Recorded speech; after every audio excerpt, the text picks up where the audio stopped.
This week on the Game Marks podcast, we play WWF Rage in the Cage for the Sega CD. How does the only wrestling game for the Sega CD hold up today? Are we going to play it forever? Woo! Or future endeavor? You're fired! Plus, December and the second week of January's Clash at the Feast. Plug in, put on those nostalgia goggles because this week's Game Marks podcast starts now. And now, the Game Marks. Welcome to the Game Marks podcast. I'm the man they call Johnny Clash. And I am the man of 1,001 nicknames, your reigning, defending Clash at the Feast champion, George Feast. No. You have a new nickname this week. I know you hate it, but your Wednesday night stream named you, and you have to use it. All right, so I usually I do my whole spiel, and then like during the opening, when we're like, "Hey George, hey Johnny, how are you?" Like that's when I tell you. I want to hear it now. I am the Bush Daddy, George Feast, and today we are playing WWF Rage in the Cage. God, I hate that nickname. And as always, we love to hear from you guys, so please leave us a review on Apple Podcasts and make sure to subscribe and rate this podcast wherever you choose to listen, and join the conversation on social media at GameMarksPod and on Discord at GameMarksPod.com/Discord. Georgie, Bush Daddy, what's up? How you doing? I'm trying to, so you know how like Buff Bagwell had like, he was Buff Daddy and then he had I'm Buff, I'm the stuff, and the girls, I'm trying to think of like what rhymes with Bush. I'm Bush, I'm the mush. And the girls just touch my tush. I don't know, something like that. Oh. Ooh. You came up with that way too quickly. I'm a good rapper. Who knew? Right? Who knew? But hey, last week we played Wrestling Revolution 3D, and I was wondering how you felt about that game this week, 1 week later. I thought about this game way too much, so our Discord was giving you some shit because I said future endeavor, you said play it forever, but it turns out I played the game again, and you did not. But okay, so here's my argument. I said it was a good mobile game. I didn't think that it translated. I was ready to future endeavor. I was going to do the split. I was going to say future endeavor the PC split, and play it forever the mobile version. You said I couldn't do it. You said that what I was saying sounded more like a play it forever, so I said play it forever. I think it is way better on the phone than it is on the computer. Okay, agreed. And I played it on my phone, so yeah, that's what I'm saying. I liked it on the phone. Okay, great. Good content here. Great talk. All right. That's my rationalization. All right, so we're sticking with our ratings. Yes. I'm still not flipping mine to a play it forever, even though I've played this game again and I didn't delete it yet off my phone. But we have something we need to discuss here. Oh, good God. We have a Discord server, which we are very active in every day. You can find that, as we said, at GameMarksPod.com/Discord. One of our listeners, one of our top fans, and I think we could call him now the top fan, Jamie Patterson, Captain Ghoulie, one of his million nicknames, just like you, George. The gamiest Mark. He went and he got our logo tattooed to his forearm. I think that was his forearm, right? Yeah, it's his forearm. He got our, like, he had a friend who's an apprentice who would do a dirt cheap tattoo. And he decided to get our logo tattooed to him for the rest of his life. But the way he explained it, it actually makes sense. He's a fan. Yeah. He's a big video game collector. He's a big music guy. We have the microphone in there. We have, the aspects of a gaming control in the logo. Plus, it's just a really cool luchador mask, so it was perfect for him to choose. So we greatly appreciate that. And I'm going to deem him the Game Mark. Can we call him the Super Mark from now on, and we can just call him Soups? Yo, what's up, Soups? What's up, Soups? What up, Soups? So let me explain how mind-boggling this is to me. So Johnny and I are both graphic designers. We've talked about it numerous times. It's the whole reason we have the artwork section of the podcast. I designed that luchador mask. The fact that a logo or anything that I designed is tattooed on someone's body is literally the most mind-blowing experience as a creative, artistic type ever. Like, I can't I am honored. I am freaked out that it exists because I'm like, I don't even think that that's worthy of being on someone's body. Like, it's that old thing where, like, you know, the mechanic's car is always broken. Like, to me, a logo, a design is never finished. It could always evolve. It could always, like, be made better. So the fact that Jamie thought that it was good enough to be tattooed is unreal. It's awesome. Incredibly humbling. We love it. And I just messaged him saying, sup, soups. And obviously it's days before this episode comes out. So he's going to be like, what? He doesn't know. He doesn't know. No. But hello, also, past Jamie. We also have a streamer spotlight for the month. As George said last week, it is another one of our very, very top fans, one of our friends of the pod, the Elder Spork. Which I have another nickname that I kind of want to give to him. But we're going to talk about that a little later on in the month. Welcome to the Nickname Podcast. I am Johnny. Yeah, Johnny Jigglebits, nicknames, whatever Johnny the hell. Crackers, Johnny Raps. But okay, George, we have something we want to share with everyone that we've kind of been working on for a while now. Ironing out the last little details of it this week, but we wanted to do something really big. We wanted to kind of take an idea that we used to have and kind of build upon it. So do you want to unveil it? Unveil? Yeah, I'll unveil it. Unveil the concept. We don't have to talk about the official name yet, but you can explain what's happening. Right. So many months ago, we used to do the pre shows to WWE pay-per-views where we would hop on, play 2K20. George had SmackDown, I had Raw, or opposite, I don't remember. And there was no draft or anything. We just had those rosters. But we figured the greatest wrestling video game in most people's minds is No Mercy. So what if we started our own federation where George takes half the roster, I take half the roster, and every week we go head to head competing for the Game Marks Podcast championships in the game. So we don't have a name yet. We don't have everything worked out, but pretty soon you guys will all see on our YouTube channel a weekly show of us playing No Mercy against each other. That's all we have right now. More will be disclosed in the next week or two. The only other thing that I am willing to disclose right now is that the draft will be live. Live on Twitch. Live draft on Twitch. And full disclosure, Johnny and I both own this game. So this is fully legal emulation because we will be using the Project 64 emulator along with the No Mercy so that these textures are going to look crisp. Like these are going to be like you've never seen No Mercy like this. It looks gorgeous. It's an entire reinvention of the game, and Johnny and I are going to take it to the next level. It's going to be even better. Awesome. I'm very much looking forward to that. I can't wait. I am pumped. So last week I was on the Caught Looking podcast. You've probably heard their ad leading into our deep dive the past year or two. There has to be the past year because this was actually episode 50.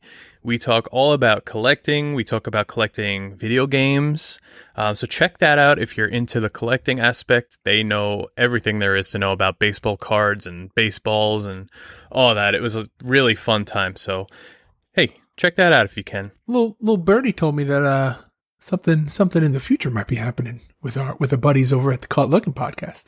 Yeah, we can't give too much away today, though. Come on, one thing at a time. Little tweet. Little tweet. But another perk that we wanted to give away to you guys. We're going to say this right here, right now on the podcast. Once we hit from this point on. All right, yeah, give me the Georgie drum roll. That's your new nickname. All right. Once we hit 10 t-shirt sales on Pro Wrestling Tees from today forward, we are going to release another Superstar retrospect episode, and we are going to cover the video game history of Bret the Hitman Hart. The best there is, The best there was, and the best there ever will be. Except when I control him in any video game, but that's besides the point. So once we hit 10 sales on Pro Wrestling Tees, we are going to release that episode. I'm looking forward to that. So, George, what do you say? We get into some gaming news now. Oh, I'm so ready. Are you looking to get a better grip on life? How about your video games? Well, VGF Gamers are the largest silicone gaming brand in the USA. They have a variety of different and unique skins for the PlayStation 4 and Xbox One controllers and consoles. Check out their products at VGFgamers.com and use code GameMarks to receive 15% off your order at checkout. That's GAMEMARKS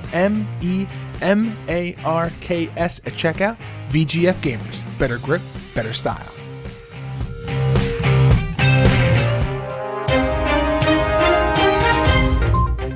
A black retro-inspired PS5 console and DualSense controller are going to be on sale on January 8th with shipping scheduled for late spring 2021. So if you're listening, they're most likely already sold out.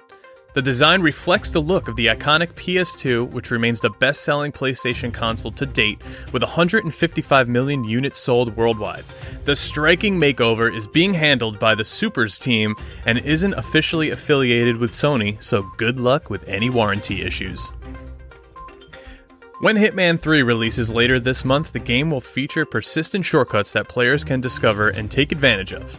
The franchise has already encouraged players to seek out different ways to complete each stage, but it seems that the next game will take things a step further. A new video released by Game Informer shows a couple glimpses at some of the persistent shortcuts that can be found in Hitman 3 and the ways Agent 47 can unlock them. After these shortcuts are unlocked on the first playthrough, subsequent efforts will allow players to use them to follow different paths. And that's all the gaming news we have this week. Check back next week. So, George, I wanted to bring this up now. Kenny Omega revealed how he and AEW recruited Gaeta of WWF No Mercy to work on the new AEW game. He says, "When I was still in Japan before relocating to America, I actually visited the AKI Studios, which is," he holds up a No Mercy cartridge, "they did this stuff here," Omega said. "Now AKI is called Sin Sofia, and I spoke with the last remaining members from the old AKI team that worked at Sin Sofia. He said, a lot of us that love to program wrestling games, we kind of dispersed and left because we couldn't do it anymore. Because now we're making a lot of animation games for mobile devices." But he said, "I'm part of that old experience, I'm part of that old team, and just hearing the prospect of making a wrestling game again really excites me." So, we just said everybody loves No Mercy. It's everybody's favorite game. Kenny Omega wants to take AEW to that level where the game's going to be something that we haven't seen in a while.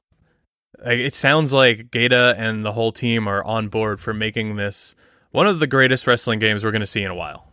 Yeah, we had the live stream where we watched the reveal and we talked about it for, an hour or two afterwards. And obviously since the announcement, there's been so many conversations about what to expect, from this main game. And then obviously the other titles that they're coming out with. But I think the main anticipation here is how they're going to be able to marry that modern graphical style with the controls of the that AKI series of games. Because I don't know about you, but for me, the main appeal of No Mercy was obviously it looked great, it played great, but I almost think that the N64 controller was a major factor in that. Like, can you take those games, map the controls to a PlayStation or an Xbox controller and have the same experience? Like, I think for me, that's something that I'm interested in. I feel like some of my nostalgia tied to No Mercy is that crazy design of the N64 controller. I agree, because that's probably one of the most comfortable controllers out there. Yeah, it looks like it would be the worst. And we've talked about it before. We talked about controllers in the past, but it looks like it would be the worst controller ever. But there's just something so comfortable and ergonomic about that controller. It's just easy to use, and it was kind of the first controller we saw with the joystick, and then it evolved from there. And it makes me wonder if, when this game comes out, if we see something like All-Stars, where they come out with their own controller too, that kind of resembles an N64 controller. And there's another argument to be made. If this is a game that does release on the Switch, how it plays on a console like that. Will Nintendo place limitations on blood and gore? And, if they do have mixed tag matches, is that something that will have to be changed or tweaked for the Nintendo console? And then also, when you play and release a game on PC, you really could use any kind of controller that you wanted to. So in theory, if you wanted to map the controls to the game to an N64 controller, you probably could. Same goes for, if you have a Steam controller or Xbox, PlayStation, or one of the off-brand generic controllers, it leaves a world of possibilities. And I'm very interested to see how the game plays, the game feels, and just as wrestling video gamers in the community, how the community responds to it in terms of like, I play the game with this controller, I play the game with that controller. I won't get this on, I won't get this on the PC. I'll have to get it on a console. Like, it's interesting. I'm very curious. Yeah, same. I'm very curious with a lot that has to do with this game, but I guess we just have to wait and see. Yeah. But Johnny, I want to continue to talk about this, and I know that you and I will literally go back and forth about talking about the future of video games for hours and hours, but I think it is time for my favorite part of the week. As we go into the question of the week. Ooh, yeah. Game Marks, huh? We're here to tell you that the Game Marks podcast is on Pro Wrestling Tees and T Public, huh? But the cream will always rise to the top. Now, there are two ways to shop. ProWrestlingTees.com/GameMarksPod or tpublic.com/user/GameMarksPod, because the Game Marks podcast is the cream of the crop, huh? So head on over today and bow down to the kingdom of the madness. Your mustache is crooked, Marks. All right, so the question of the week is a weekly segment. We go back and forth and ask each other a question, and then we like to propose that same question to you. Last week, it was my turn, and I said, who is the scariest character from your childhood? So we got from Will McDonough at Will Is Ballin'. Switchblade Sam from Dennis the Menace says, gave 5-year-old him some nightmares. And, looking at the picture that he shared, I actually also remember this from my childhood and did not know that it was Christopher Lloyd. It's Doc Brown. When he kidnaps him and then they're like eating beans and stuff, and he's just got like his dirty fingers. Oh, I don't know. It's just disgusting. Yeah, Dennis, we gotta go back to the future. Definitely freaked me out, that guy. Then we have Nick Hudson, MC Conditioner, the zombies in Resident Evil 2 on PS1. I can see that. Yeah. Think about being a young child sitting there. You open the door and some of the doors had the jump scares programmed into them. Yes. But, oh my God. And then we have Ashes in the Snow says the scariest character of my childhood, hands down, and it's the Candyman. I guess he's not looking forward to the remake. But hey, this week, Johnny, it is your turn. So at your leisure, take it away. All right. So this one actually comes from our Discord channel. We have a question of the week suggestion box, and I dipped into it this week with, what is your favorite handheld system of all time? All right. So this is a lot of criteria and a lot of things to consider here. Do you go for straight nostalgia, or do you go, what's the best system in terms of like game library and like what's available? Because like easily like Game Boy Color, I think is up there in terms of like innovation. Like yours, George. What is your favorite? I know. Like, that's what I'm saying. Like I want to say I'm gonna go either Game Boy Color or Game Boy Advanced. That's it? You can't choose one? I think I'm going to go Advanced. I think I'm going Game Boy Advance on this one. All right, so it hasn't been the first time, but we actually agree. Because Game Boy Advance actually plays original Game Boy titles too, right?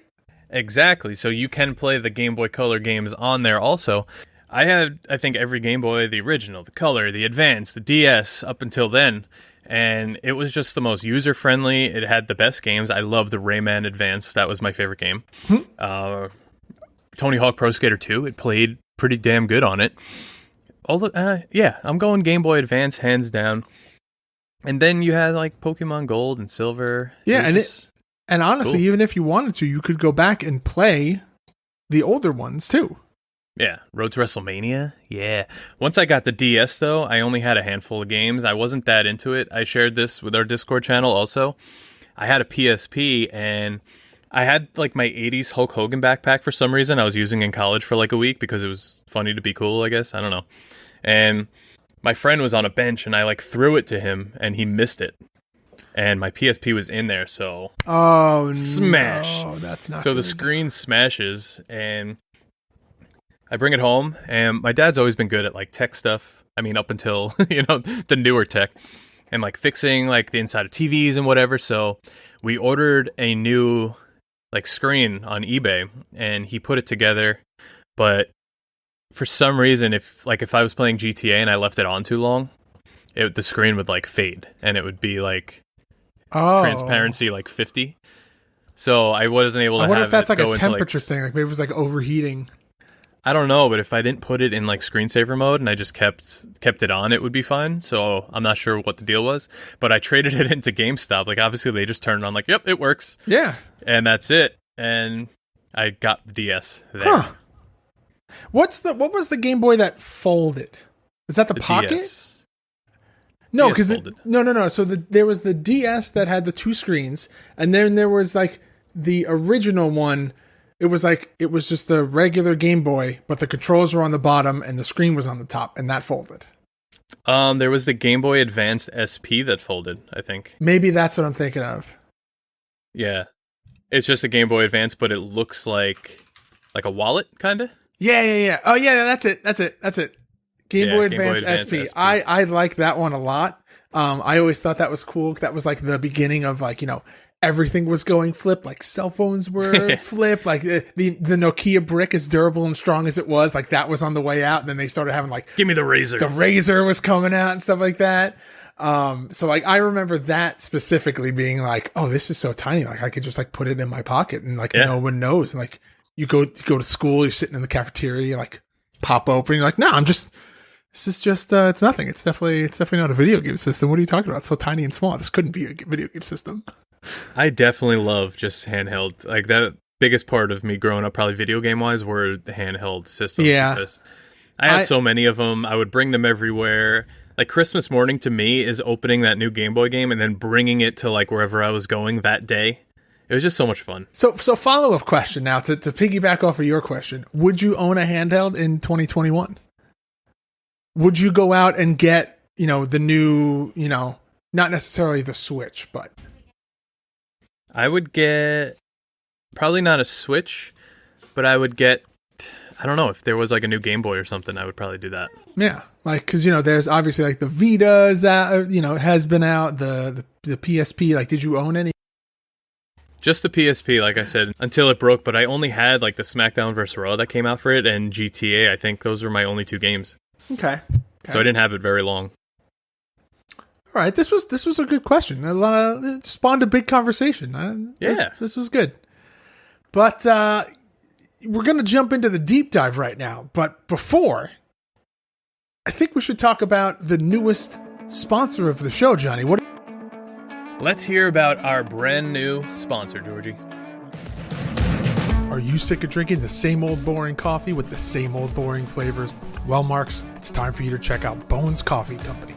Bones Coffee isn't just a drink that wakes you up in the morning. It's a full flavor experience. Small batch roasts that are made to order so that every order is guaranteed to be fresh.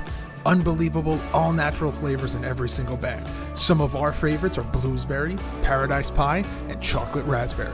But if you're not into the flavored coffees, they've got their single origin series featuring coffee beans from the greatest coffee growing regions in the world. Visit GameMarksPod.com/coffee to place your order and try the world's freshest small batch coffee.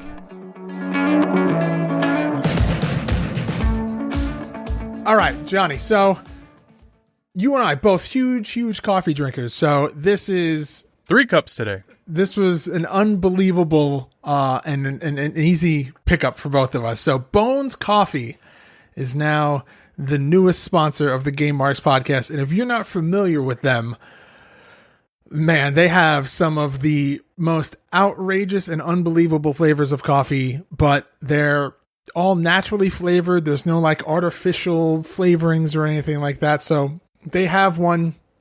It's called Paradise Pie, and it is without a doubt my favorite kind of coffee. It is a key lime pie flavored coffee, and you get everything. It is that sweetness of the lime. It's got graham cracker. It is the best coffee. Johnny actually just went and picked up a bag of it as well. And got some gingerbread. I got some blueberry. I got mint chocolate chip. It's unbelievable. I am incredibly excited. I've been a fan and a drinker of Bones Coffee for a while now. So to have them be a part of the Game Marks Pod family is awesome. So very happy to have them, and hope that you guys are also big coffee drinkers. Otherwise, this is a useless ad. And as we said in the ad you just heard, check out GameMarksPod.com/coffee. But George, let's get into this game here. Okay, enough about coffee. So, WWF Rage in the Cage released December 21st, 1993 for the Sega CD, developed by Sculptured Software, published by our friends at Acclaim. And this is pretty much in that same vein of Royal Rumble, Raw, King of the Ring. Like, this is all within that same family, except this being on a CD has a more robust presentation, I would say. It has a larger roster. They make use of the FMV clips. It was just overall, gameplay is the same, but presentation is a little bit more. We'll get more into that when we talk about the gameplay. But, in this series, there's All Japan Wrestling that came out in 1993 for the Super Nintendo. There's All Japan Pro Wrestling Dash, New Japan Pro Wrestling, Chosenshi in Tokyo Dome. There's Royal Rumble, Rage in the Cage, King of the Ring, and then Frontier Martial Arts Wrestling, which we played with our number one main bish, Bobby Orlando. And so a lot came out that year. Yeah, that's 93, 93, 93, 93. All these games came out in 93. But this feels, I don't know, is polished the right word? There's something more colorful. Like, it just seems better, I think, because of that CD feature where you could do a little more. Yeah, so the main difference is here is that opening, it's the same opening title music that you hear in Royal Rumble. But in addition to that, the logo is animated. It's that WWF like classic logo flies in, it spins around. It looks nice. Then in addition to that, you see these FMVs of the wrestlers, like Lex Luger is kneeling or standing on his opponent doing the pin. You see wrestlers hitting their signatures. Like, it's cool. The FMVs are all in like this weird, it's not even black and white because the Lex FMV is like red. So like, it's these monochromatic FMVs that play, but like the animation itself is cool. For 1993, it's super impressive. And then in addition to that, at the beginning of every match, you have Howard Finkel introducing the wrestlers, and the wrestlers got like little quips. So like, Undertaker says, you're going to go one-on-one with the dead man and this and that and the other thing. And Razor Ramon says, get ready to go one-on-one with the bad guy. And Razor's was long. Yeah, Razor's was really long, but like, it's super cool. And it was just a different presentation. Like, this game feels exactly the same as Royal Rumble and that whole family of games, but the presentation is just a little bit more. Right, and I think the main selling point of this game, which they kind of had to do, being the first on Sega CD and only, was the large roster, which we'll get into later. Oh yeah, and this is the roster is massive. Some interesting choices, but it is a massive roster. And in addition to that, the music feels better. I don't know if better is the word. It sounds crisper in certain areas. It's definitely still that 16 style chiptune MIDI feel to it, but the tones are clearer. It's not as, janky or like buzzy is the word. Yeah, it definitely sounds a lot better, but they could have utilized the actual CD feature and put real songs in.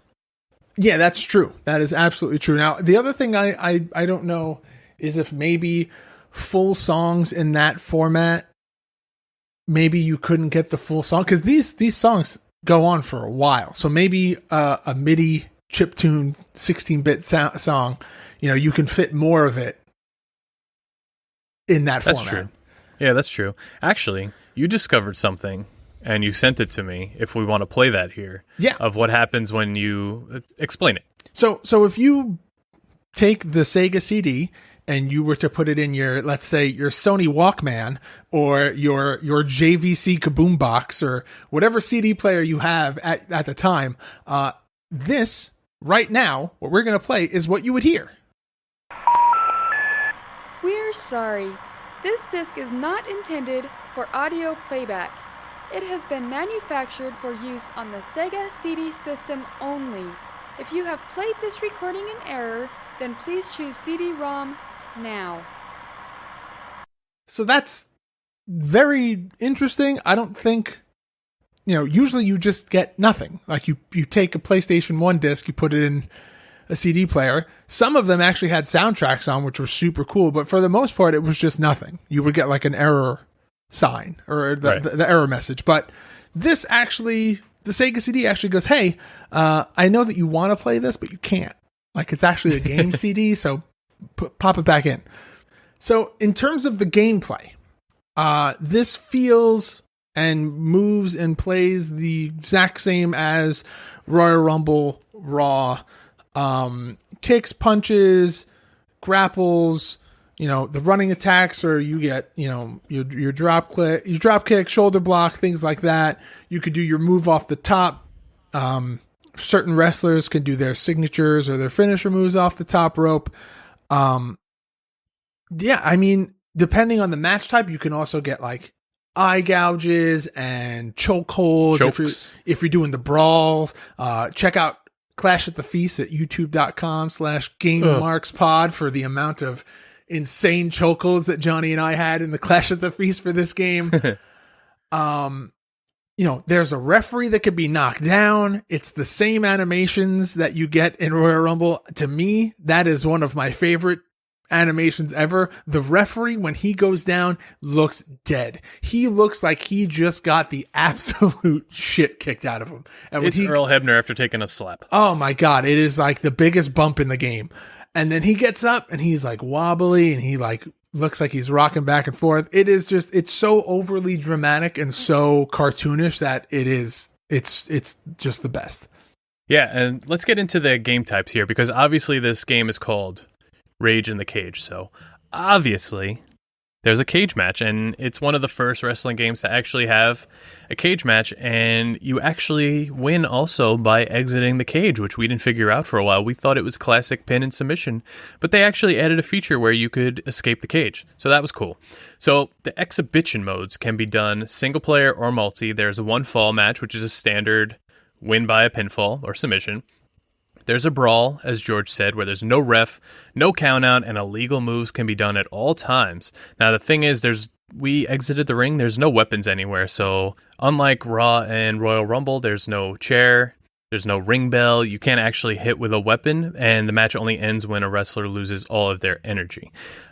There's also a one-player tournament where the player selects a wrestler, and you must defeat every other wrestler by pinfall or submission in just a regular match to become the WWF champion. And once you win, you get an FMV clip of the wrestler celebrating in the ring. Now, something missing here. And once we get to the roster next, it's going to be weird that it's missing, but there's no tag team match. It's all singles. Yeah, that's so strange. And especially considering that it's in the other games. Like, how, I guess to make room for the cage, they took it out? I don't know. Maybe it was just kind of experimental. This kind of feels like Raw on Xbox to me, how it had so much potential. There was so much there that was added, but then gone. You know, it's a new console, so they wanted to come out swinging, but they just tried and they missed. The main selling point of this game was the roster and the fact that it was the only game available for this, you know? And you know, the cage does look good. Like, it's a nice looking cage. It's big blue. It looks true. You know, you Irish whip. It's weird. The mechanic of this was strange. If you Irish whip your opponent, they won't be hit into the cage. But if you do a suplex near the cage, it will make it sound as if you've just like dropped your opponent into the cage, but you won't take any damage. It's very strange. Very strange mechanics. Very strange. But what do you say we read this roster now? You want me to go through this? Who read last? Oh, we split last week. We split last week, but I have no problem taking this one. You know, I'll. You know what? You do the ratings in the review, so I will take the roster this week. Okay. All right. So your roster for WWF Rage in the Cage starts with probably one of the most frequently appearing wrestlers on this podcast, Bam Bam Bigelow. Then you have the Big Boss Man, Bret Hart, Brian Knobbs, Crush, Fatu, IRS, Jerry Sags, Kamala, Lex Harris? Luger. What? Kamala Harris? Lex Luger, Mr. Perfect, Randy Savage, Razor Ramon, Rick Martel, Samu, Shawn Michaels, Tatanka, Ted DiBiase, The Undertaker, and Yokozuna. All right, so you know we covered the roster. We talked about the tag teams that are in this game. Graphic style is pretty much what you would expect in terms of this being in line with Royal Rumble and Raw. It's that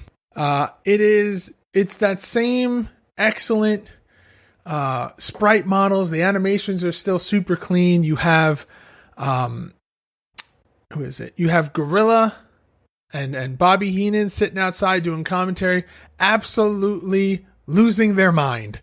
And even during the intros, they're losing their mind. Yes, absolutely. You've got the crowd, which is somewhat detailed, somewhat animated. Okay. Here's the thing about the crowd. Hulk Hogan stuff everywhere. Kids dressed like Hogan, the bandanas, the shirts. Where's Hogan in 1993? Not here. I say he's not here. This is when Hulk Hogan went to New Japan from 1993 to 1994, and he then went on to WCW in 1994. So Hogan is not in this game, but you still see the Hulkamania shirts in the crowd, along with some Macho Man stuff. I'm the crowd guy. This is a beautiful crowd. It's nice, and they move, and they it's not like, I think the thing that really, playing as, we've done 70 plus games on this podcast. The thing that I'm noticing this far in is that that's a lot of games. Damn. That is a lot of games. When a crowd looks in a similar style to the wrestlers in the ring, they don't stand out as so jarringly bad.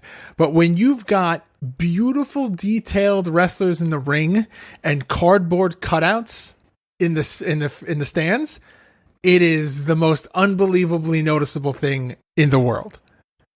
Yeah, why don't you just at Rumble Roses while you're at it? No, it's not Rumble Roses though, but it's like, it's a lot of games, yeah. It's Mayhem had it, it's, Nitro had it where like, it's like, oh no, Nitro didn't even have a crowd. Nitro, you just put you in random Western yeah, but match. There's a crowd and it's but paper. You know what I it's mean? Like when crowd. they look like they're cardboard cuts and they're just sprites that are like, yeah. Like they have like the one or two animations, but they're such poorer quality than what's happening in the ring, it stands out. Like, I understand it's not the main focus, but that's what I've noticed. No, yeah, you're absolutely right. But I think these sprites in this game are really good looking and like pretty. But you'll notice in our Clash at the Feast that some of the proportions are just off with some guys. Like I was Bam Bam Bigelow, who looked decent. Like, he looked big, and like Bam Bam Bigelow, you were Big Boss Man, who was just jacked. And we know, like Hogan jacked. Like, it was like unreal. We know, yeah, he was big guy, but he was a big guy. You know, like Jerry Sags was not fat in this game. I hate to say that word, but, you know, like the Nasty Boys were known for being bigger guys, and they're not in this game. They just look also like jacked. And then you have Yokozuna, who has a belly, but then like chicken legs. So some of the proportions were off. I don't know. I think there's more they could have done in that aspect of the game to make it look a little better. But that's just the trend we've had since, you know, Raw, Super WrestleMania, this one. Like, it's just the way these games are. Yeah, you're right. But let's talk about this artwork. I was just going to say, I was waiting for the day that we were going to cover this game, because this is how you sell a wrestling game. Like, if you tell me what kind of game this is, I know it's a wrestling game. There's wrestlers on the cover, that metal steel, like diamond plated steel for Rage in the Cage. Like, it's got this is this is what wrestling covers should look like. Okay, here's my issue. Where's the cage on the cover? Steel Cage Challenge a year earlier, which was the first steel cage in a WWF game, I believe, had cages everywhere. You know, the cover was a cage. It's steel cage, there's a cage. Rage in the Cage, there's no cage. It's just these copy and pasted wrestlers everywhere. That's true. Okay. So while, yeah, you'll notice that it's a wrestling game from the WWF logo and all of the wrestlers on it, you have to turn it over to actually see, like, the cage, the ring, the wrestlers. Like, I like when there's a wrestler aspect on the cover. Yeah, okay. I'll give you that. So, George, take us through this back cover. So this back cover, you see several screenshots. It says, only one will survive the Rage in the Cage.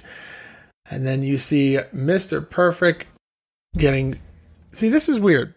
It's a screenshot of Mr. Perfect getting thrown out of the ring and then having a knee dropped on him. And it says, never write off Mr. Perfect. I get it. I get it.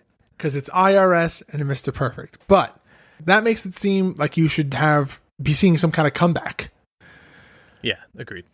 You have shots of the FMVs. It says live action video. You have Macho Man hitting his elbow drop. It says devastating aerial attacks. And you see Yokozuna in the cage match hitting the bonsai drop. And it says beware of the bonsai drop. And then the big block copy says, brace yourself. A supercharged lineup of superstars collide in the Ultimate World Wrestling Federation slugfest. From punishing power slams to cranium crunching pile drivers, it doesn't get any better than this. 20 wrestlers, each with their own trademark move, spectacular stereo sound, outrageous assaults from each wrestler, brutal steel cage matchups, and ballistic tournament battles, no holds barred brawls, in and out of the ring action, and more. It sounds way better than it actually is. Oh, do you have what it takes to escape the ring of steel? It's time to unleash Rage in the Cage. So looking at the roster again on the back cover, do you know who was in the WWF at this time, who was the champion at this time, who won the Royal Rumble at this time, who's not in this game? Would that be Big Daddy Cool? No, it would be, well, yes, but it would be the Nature Boy Ric Flair. Weird. So yeah. you're gonna put in the Nasty Boys, you're gonna put in Fatu and Samu, but you're gonna, I don't know. There's got to be something why Ric Flair's not here. But despite all that, George, did you know?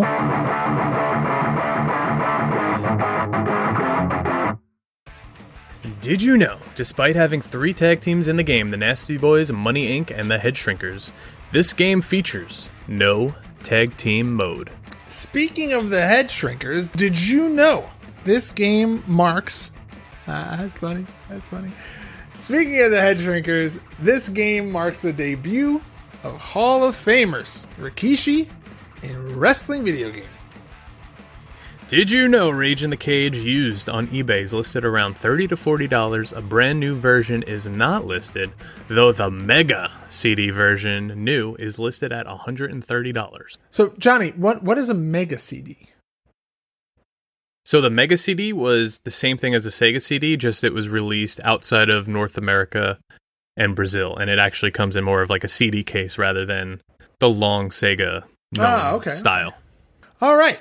Well, you know, we've done a lot, but I'm getting a little tired here, Johnny. I read that roster and my vocal cords are killing me. I need to take a sip of the water. I was wondering if maybe you wouldn't mind providing me with a little R&R, some ratings and reviews. All right. Power Unlimited gives this an 89 out of 100. Mean Machines says this is certainly Acclaim's best wrestling video game yet with an 87. Game Pro gives this an 80. Video Games gives this a 79. Now that's very generic. It's from 1994. And Mega Fun gives us a 78. But despite all these ratings, I think it's time for the most important rating. Because right now, George, it's time to rate the games. The game!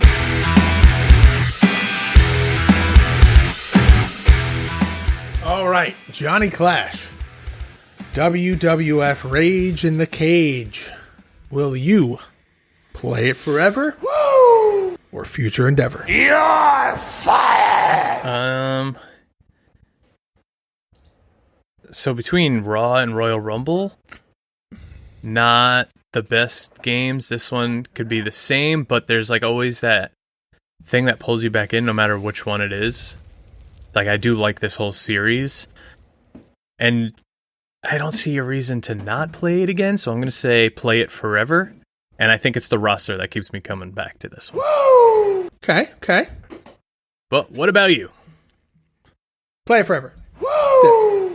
It takes one of, I've talked about it when we played the Royal Rumble episode, talked about when we played Raw. This is nostalgia in a bottle for me. Like, these games are my childhood. I love them so much. I will never, ever not love these games. I think that they have aged perfectly. I have not played Rage in the Cage prior to this episode. I was only a Royal Rumble and a Raw player. So, having this be my first experience with Rage in the Cage, this just took something that I already loved and made it better. So, 100% absolute play it forever. I can still use tag mode in this game, but that's okay. That's why we have the other games. I'm not saying it's a masterpiece. There are things that could be improved. Like, I would love to see if there was like one super game that came after this that was all of these features and all of the rosters. Like, that is the perfect game to me. But sadly, that doesn't exist. But that's the luxury now of us being able to play whatever we want because we can just go back and forth between them. That's true.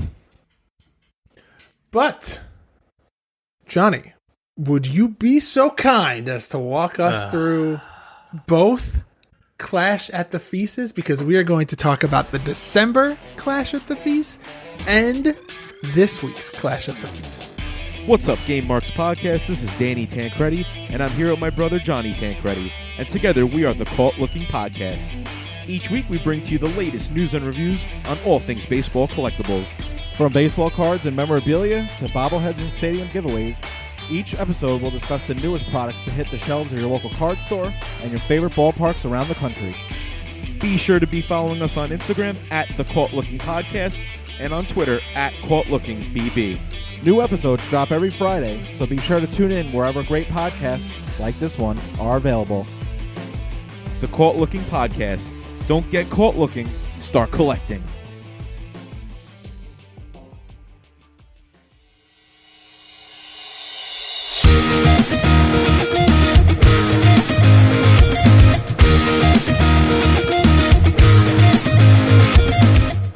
All right, so first we decided December because it was a tie, and we decided to play Fire Pro World, which you could find on our YouTube channel. And the first game, I was, of course, Wolfpack Sting against George, who was Chris Canyon as Mortis. And after a long battle, There was some Scorpion Deathlocks involved. Georgie took the win after a flatliner. That's game 1. Game 2, Adam Cole. As George is Adam Cole, I was Brock Lesnar. Somehow, Adam Cole kicked out of the F5 and multiple throws into the barbed wire tables. And Adam Cole takes a win with a Panama Sunrise. So that's December. George wins December, blah, blah, blah. Let's go to today. This is the second game of January. He took the first game, which was Wrestling Revolution 3D. First game was, I was Mr. Perfect. George was Razor Ramon. And he beat me. Nimble little fingers. Great for button mashing. Game number 2, we did a brawl, which I shouldn't have agreed to begin with because he beat me in this in Royal Rumble and Raw. I was the Macho Man Randy Savage, and he was the Undertaker. And he took it. For the second week of January, your winner, George Feast. That feels good. Play my music, sir.